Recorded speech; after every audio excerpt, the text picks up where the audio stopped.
1절부터 4절 같이 읽어보겠습니다. 1절부터 4절. 1절 시작. 구슬 날이 이미 이르매 그들이 다 같이 한 곳에 모였더니 호련히 하늘로부터 급하고 강한 바람 같은 소리가 있어 그들이 앉은 온 집에 가득하며 마치 불의 혀처럼 갈라지는 것들이 그들에게 보여 각 사람 위에 하나씩 임하여 있더니 그들이 다 성령의 충만함을 받고 성령이 말하게 하심을 따라 다른 언어들로 말하기를 시작하니라. 그 다음에 고린도전서 12장 8절부터 11절. 고린도전서 12장 8절부터 11절까지 시작.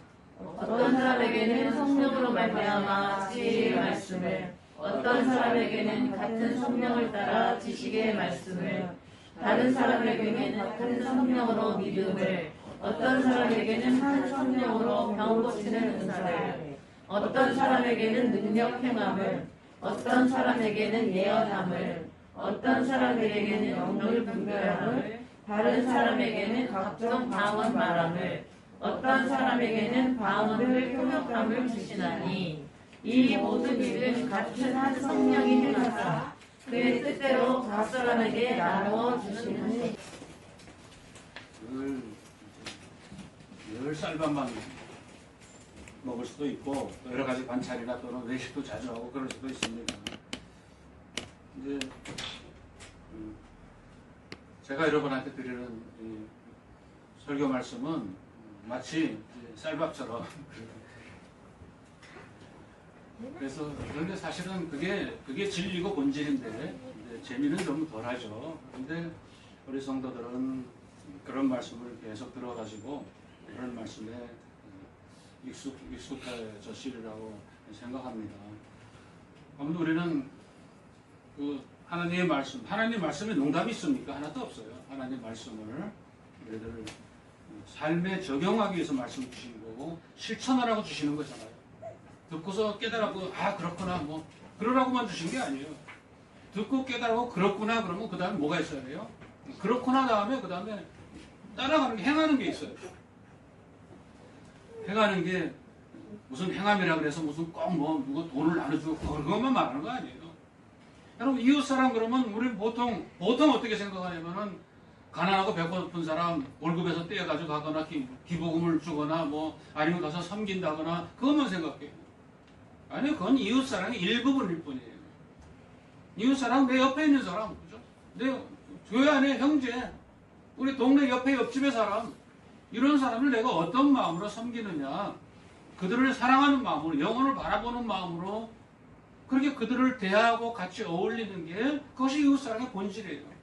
가난한 사람 무조건 나눠주는 거. 가난한 사람들 열심히 나눠주고 사진 찍고 하고서는 그리고 옆집 사람하고 맨날 싸운다고 그 사람 이웃 사랑을 전혀 안 하는 거예요. 그러니까 이제 우리가 생각하는 핵심을 그렇게 이제 알아야 되는데 그래서 우리 기독교인은 어떤 사람들이죠? 기독교인은 그리스도와 연합한 사람들이에요. 그리스도와 연합한 사람들.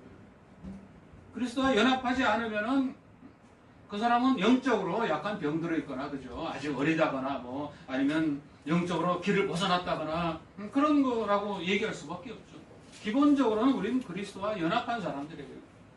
그리스도와 연합했다는 것은 그리스도와 함께 죽었어요. 우리 옛사람이 죽었어요. 그죠?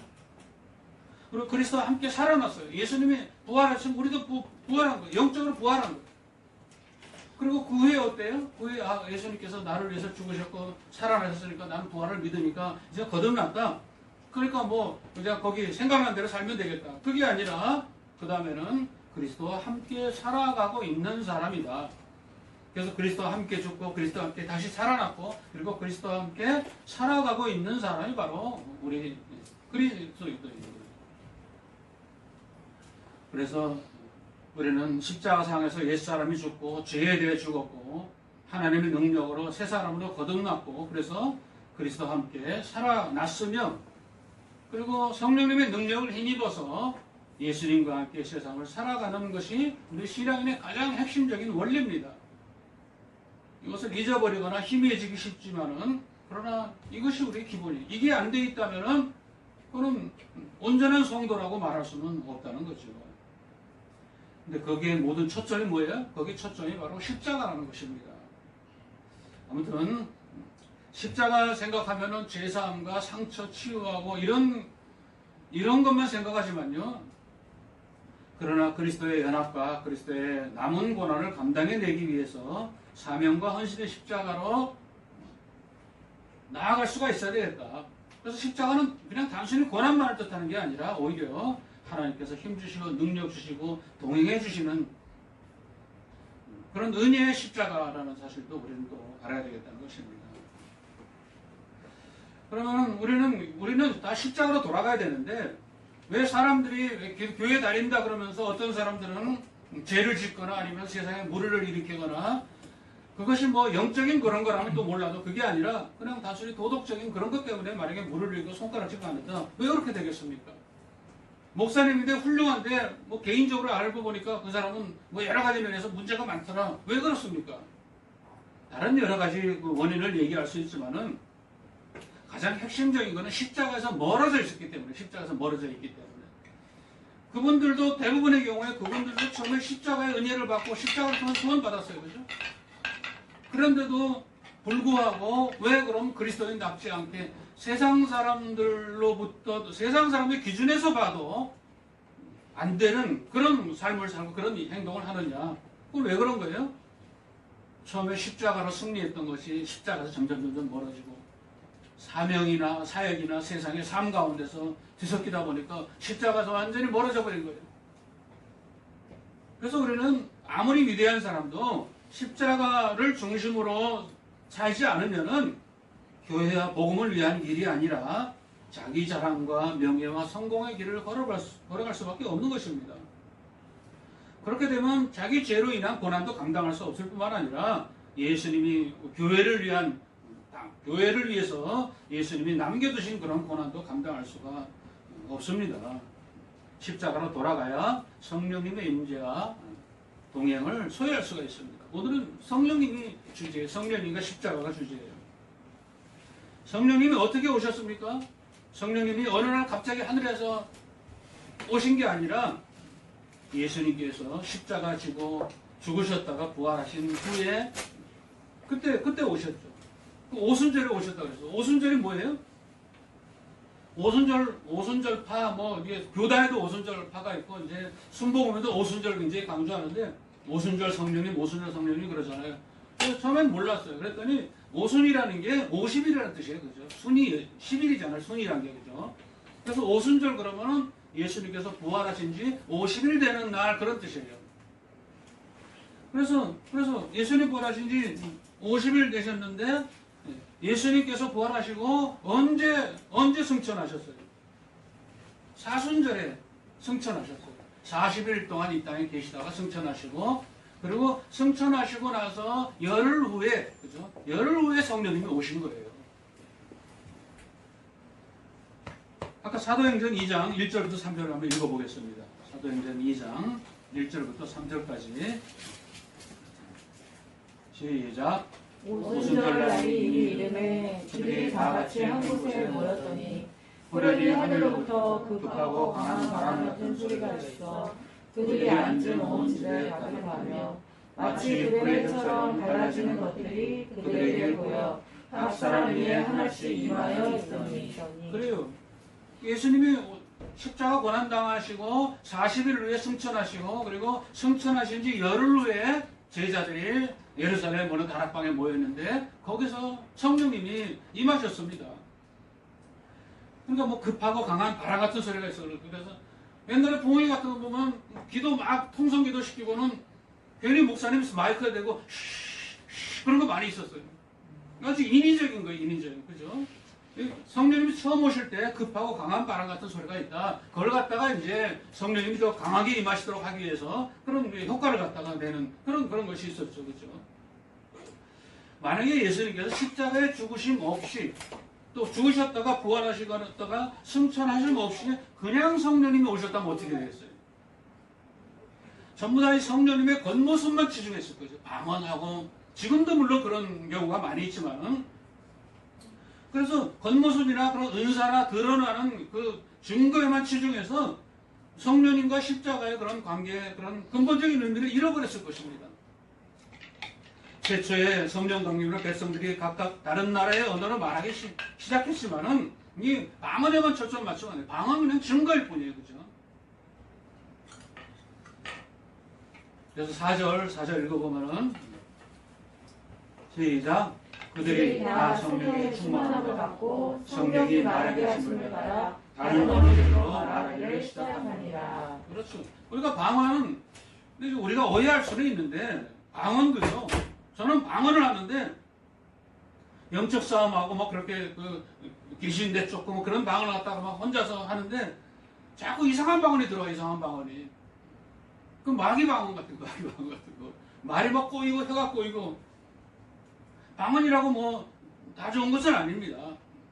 방언은 누구에게 주는 증거지. 그래서 어떤 분은 성경에도 있긴 있어요. 그건 뭐냐면은 방언을 하는 거 보니까 이 사람 성령 받았다. 그렇게 얘기할 경우도 많이 있지만은 꼭 방언이라는 그 현상이 나타났다 그래서 그 사람이 완전히 거듭나고 그런 건 아닐 수가 있습니다. 그 사람이 죽을 병에서 고침받았다 그래도 그 사람이 구원받지 않은 것일 수도 있어요. 그죠? 그 마음의 심령에 진실된 고백이 없다면은 겉으로 드러나는 그런 증거를만을 가지고 그 사람이 구원받았다 못 받았다 이렇게 얘기할 수가 없다는 그런 말씀입니다. 십자가에서 승리하신 예수님께서 예수님 대신 성령님 이 땅에 보내주신 증거로 드러낸 게 그냥 방언이라는 거죠. 여러분 성령님은 누구세요? 성령님은 우리는 삼위일체 그러면 성자 하나님, 성부 하나님, 성자 예수님, 성령 하나님 그러잖아요. 이 성령님이 누구세요? 성령님? 성령님은 하나님의 영이세요. 하나님의 영. 물론 하나님도 영이시지만은 그러나 특별히 하나님께서 이 하나님의 영, 그리스도의 영으로 이 땅에 보내주신 거예요. 성령님은 전혀 다른 분으로 생각하고 성령 받아라 그러지만요. 예수님이 성령님이에요. 예수님이 성령님. 예수님의 영이니까. 그죠? 우리가 만약에 우리 영이 마음대로 떠돌아다닐 수 있다면 옛날에는 무슨 그냥 그런 그런 영적인 체험 그런 거 제가 예수님 믿기 전에 그런 거 제가 관심에서 본 적이 있어요. 그러면 일본에서 책이 많이 나오는데 거기 보면은 무슨 귀신하고 대화돼. 귀신이야 너는 어디 있던 줄 아냐. 나는 200년 전에 여기 집 성주한테서 칼에 찔려 죽은 나는 여귀신이다. 그러고 그래가지고 귀신들이 막 대화하고 그랬다는 것이 나오는데 그래서 그중에 대학교 다닐 때도 그중에 어떤 친구는 자기는 그걸 갖다가 밤마다 그걸 갖다가 묵상을 하고 그래가지고 믿음하고 예수님은 전혀 아니에요. 전혀 관계없이 그냥 묵상하고 인상하고 그래가지고 자기는 영이 떠돌아다니는데 밤에 책에 그렇게 나왔거든요. 떠돌아다니고 어느 집 자기 친구는 뭐 하나 그럼 자기 영이 그 친구 집에 가서 보고 온대. 물론 그거는 그냥 귀신들이 일으키는 장난에 불과한 거지만은 만약에 우리들이 영이 있다면 어때요? 우리 영이 따로 떨어져 있다면은 토끼 간이 아니라 우리 영이 따로 떨어진다면은 그럼 내 영이 어느 날 밤에 나는 자고 있는데 내 영이 가서 내가 연미대사님 가가지고 내 영이 얘기를 한다. 그럼 그 영은 누구예요? 그 영은 나예요. 그죠? 나? 보이지 않고 그냥 음성만 들을지는 몰라도 그 영은 그냥 난 거예요. 나. 그죠? 내가 몸이 안 갔다 뿐이지. 설명을 좀 이상하게 했지만 하여튼 성령님은 예수님의 영이라는 거예요. 그죠? 내 마음대로 좌우할 수 있는 게 아니에요. 그러므로 성령님은 십자가로 인해서 이 땅에 오신 분이다. 성령이 바로 예수님이다. 형태는 다르지만은 이것도 이상하게 해석하면 또 이것도 이단이라고 그래요. 그냥 예를 들어서 그렇게 한 것이지 이걸 그래서 성령님은 누구냐 하면은 성령님은 예수님의 영인데 예수님의 영이라는 말은 뭐예요? 십자가를 경험하시고 죽음을 경험하시고 부활을 경험하시고 승천하셨던 그 예수님의 영인 거예요. 그죠?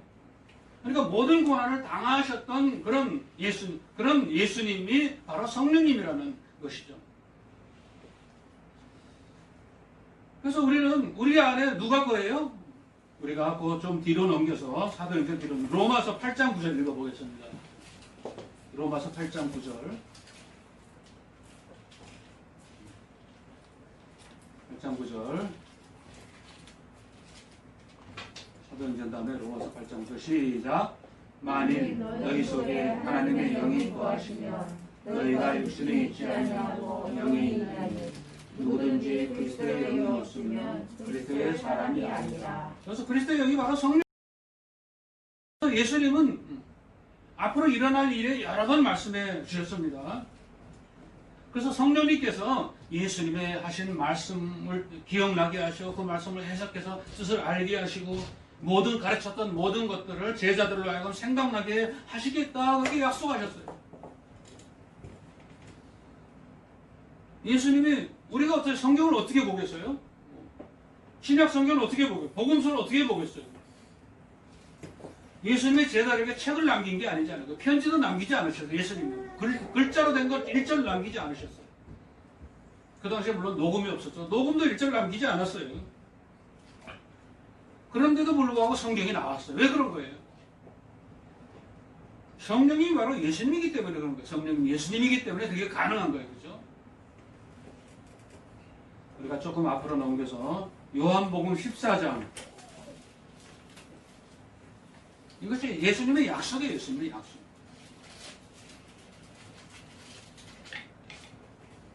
요한복음 14장 26절 시작.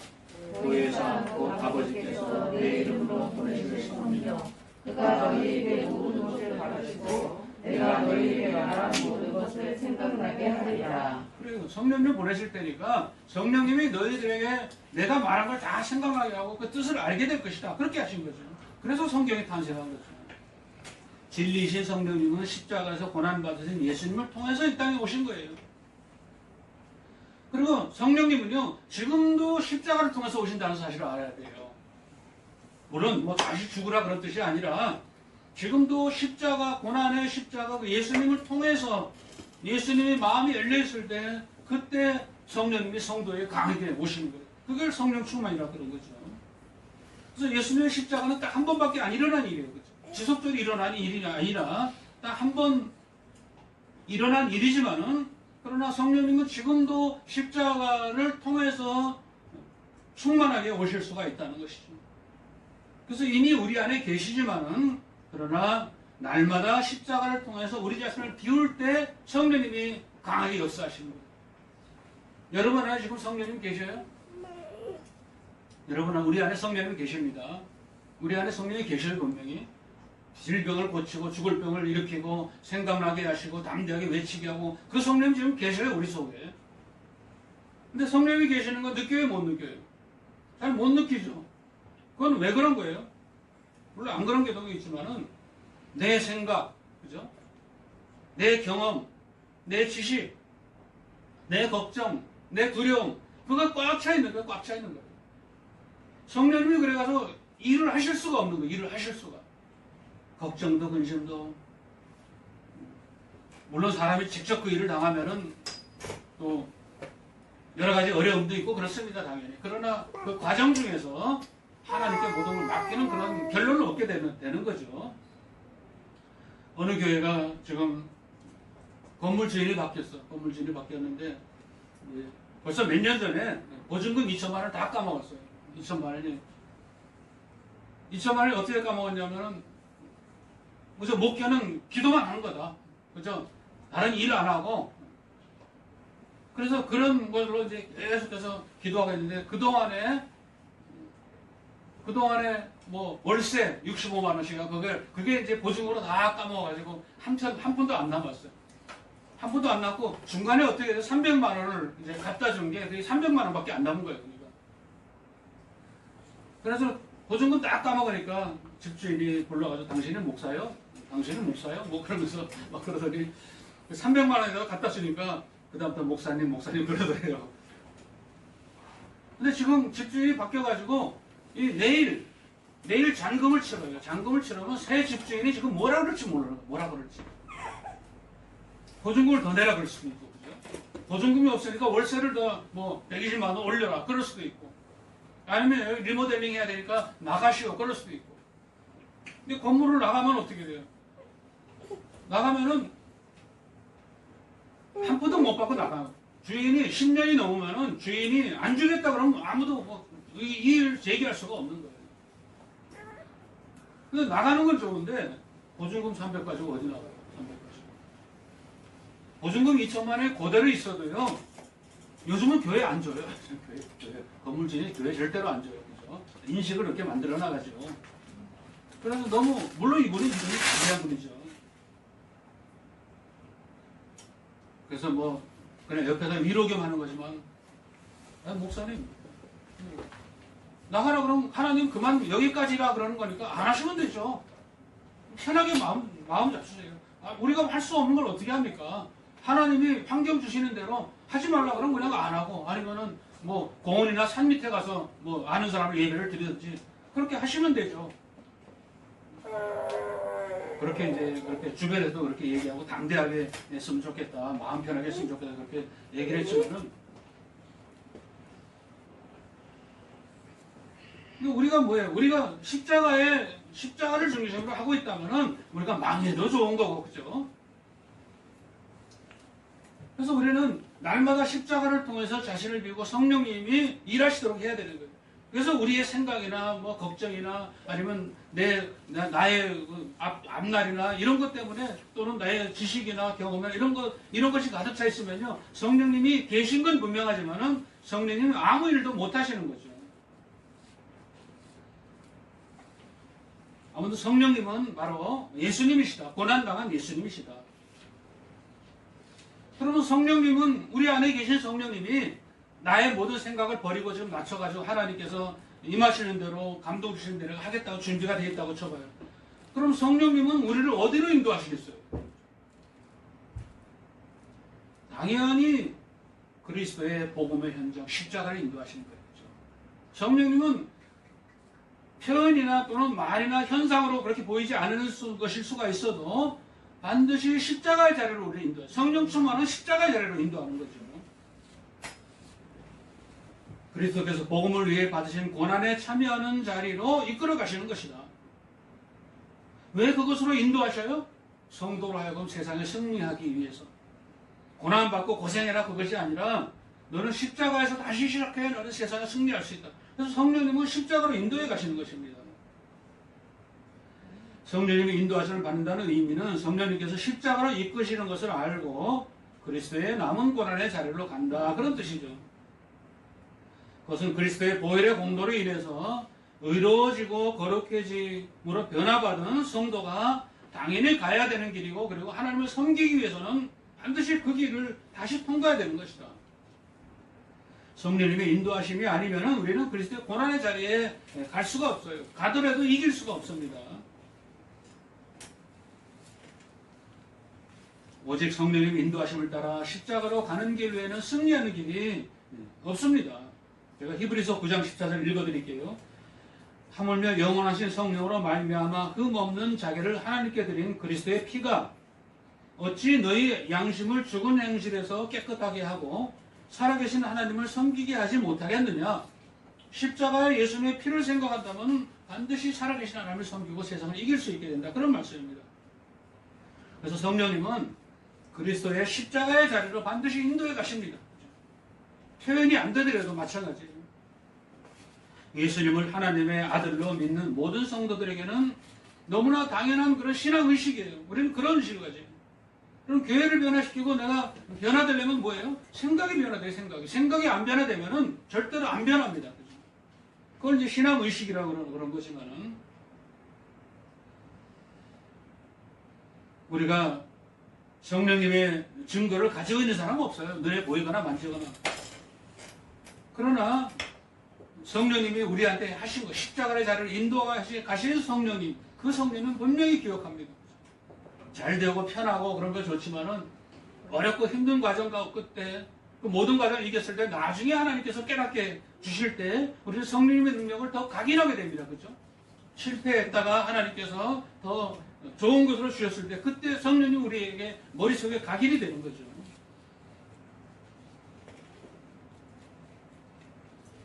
우리가 요한일서 좀 뒤로 넘어가서 요한일서 5장 5절로 6절 같이 한번 읽어보겠습니다. 요한계시록 앞에 요한일서 5장 5절부터 6절까지.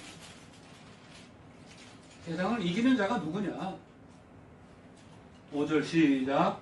예수께서 하나님의 아들심을 믿는 자가 아니면 세상을 이기는 자가 누구냐? 이는 물과 피로 인한 승리시니 곧 예수 그리스도시라. 물로만 아니요 물과 피로 인하셨고 증언하는 이는 성령이시니 성령은 진리이니라. 그래요.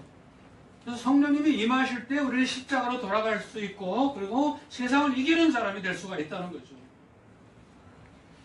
어리석은 사람들은 성령님께서 능력으로 예수님의 십자가 고난을 보여주셔도 불구하고 이단 사설에 빠지는 그런 사람들. 십자가 없는 성령님의 역사는 이단에 빠질 뿐이에요. 다 말만 그렇지 십자가가 있어요, 없어요? 신천지에 십자가 있어요, 없어요? 그저 재림 예수 얘기만 하죠. 하고 뭐 6월절 얘기만. 6월절은 예수님에 의해서 이미 다 폐기됐어요. 그죠? 예수님 완성시키셨어요.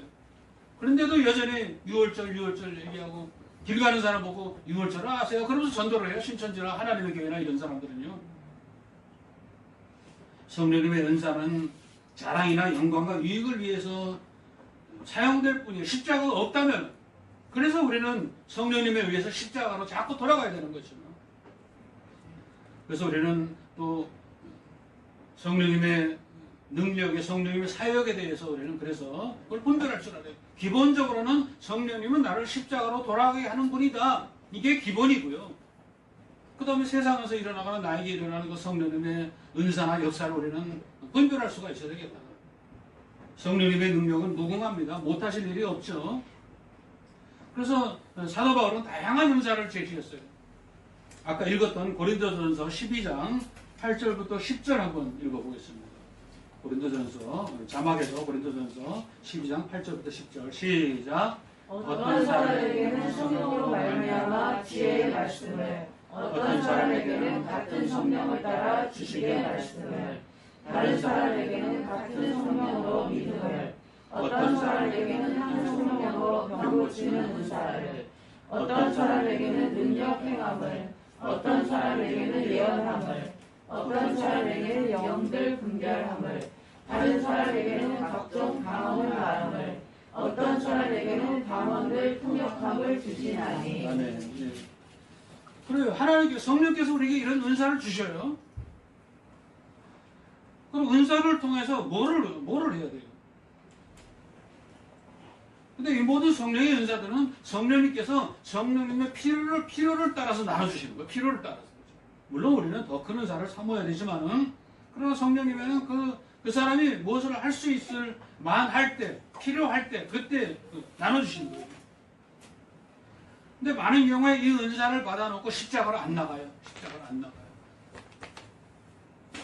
신령한 걸 그냥 드러내려고만 하고, 십자가로 나가는 그런 상담을 해주는 게 아니라 잘 되는 그런 상담을 계속해서 해주고, 잘 되는 상담은 물론 해줘야 돼요. 해줘야 되지만은 기본적으로는 십자가로 돌아가는 거예요.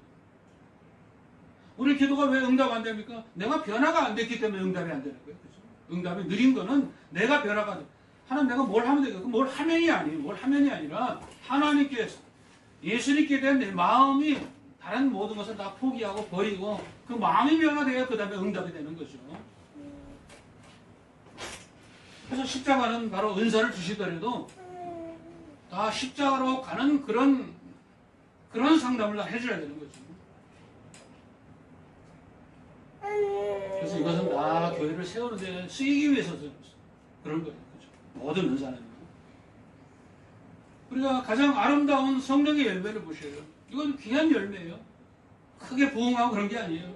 물질과 축복과 번영과 성공과 치유와 학교가 건강. 이게 성령의 9가지 열매가 아니에요.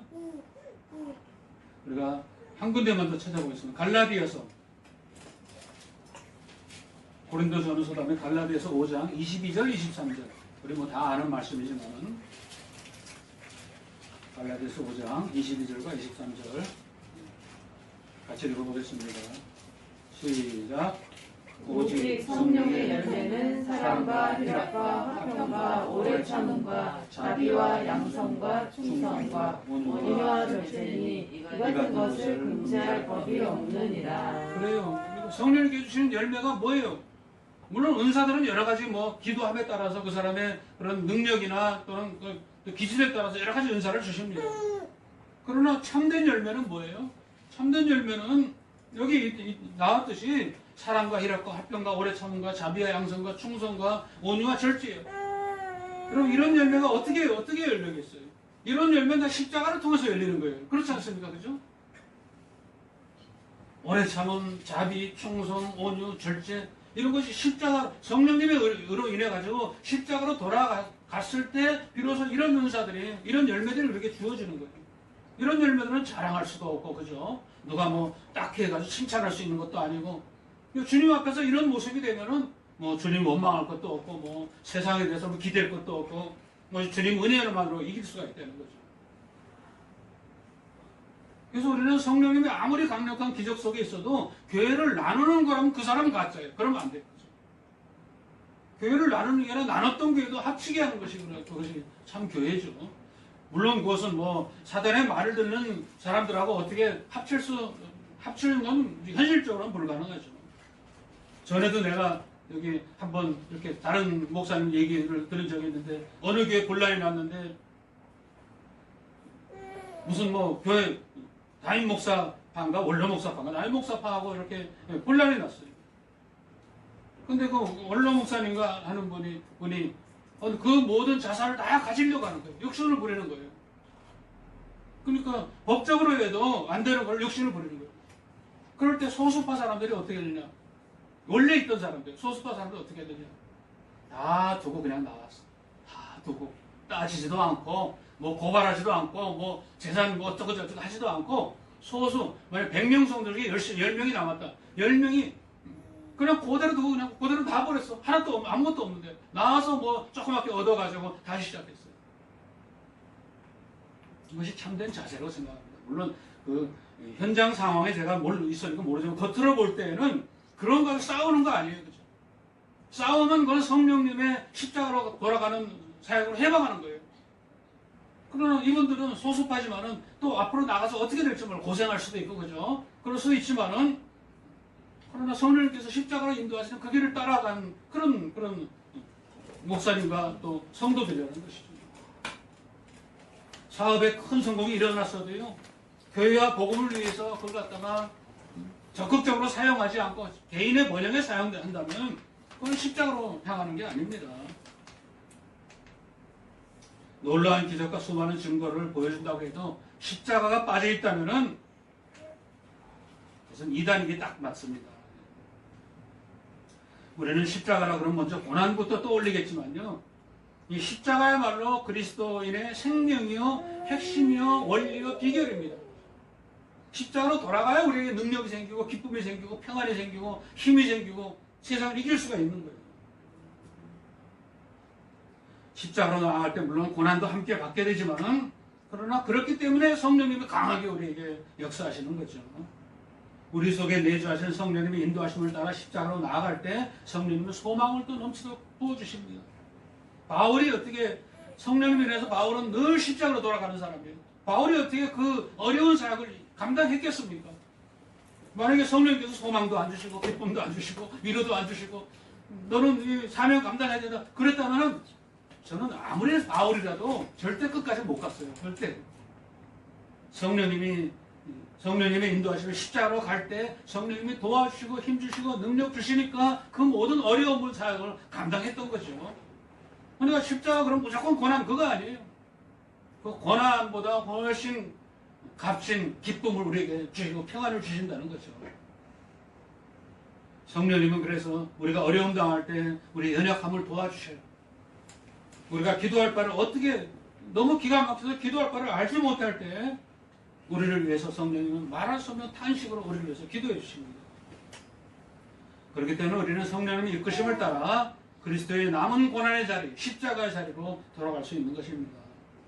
그래서 우리는 결론적으로 언제나 십자가로 돌아가야 된다. 십자가로 돌아가는 건데 의지만 되는 게 아니에요. 성령님이 함께 하셔야 십자가로 돌아갈 수 있는 거죠.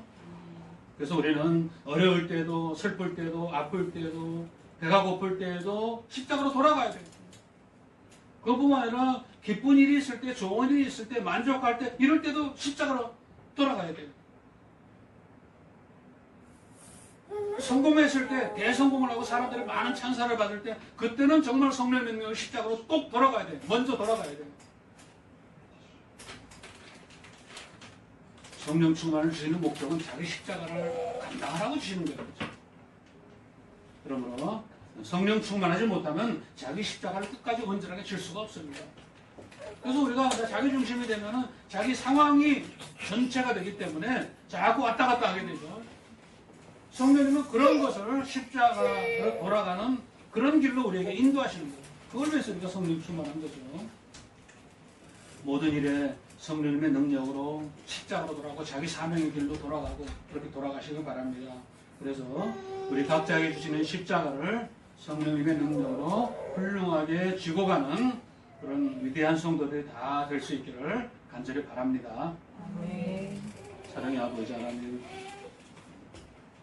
우리가 십자가가 힘해지거나 십자가가 사라지면 그때부터는 하나님의 능력으로 사는 것이 아니라 그냥 세상 사람같이 우리의 힘으로 살아가는 것에 불과합니다.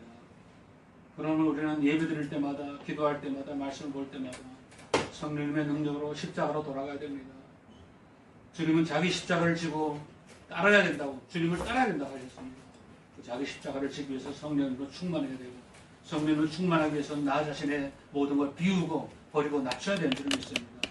그래서 우리가 성도이든 사역자이든 하나님 주신 자기 십자가가 있는데 성령님의 능력으로 그 십자가를 훌륭하게 지고 끝까지 승리할 수 있도록 도와주시옵소서. 감사드리며 예수님의 이름으로 기도드립니다.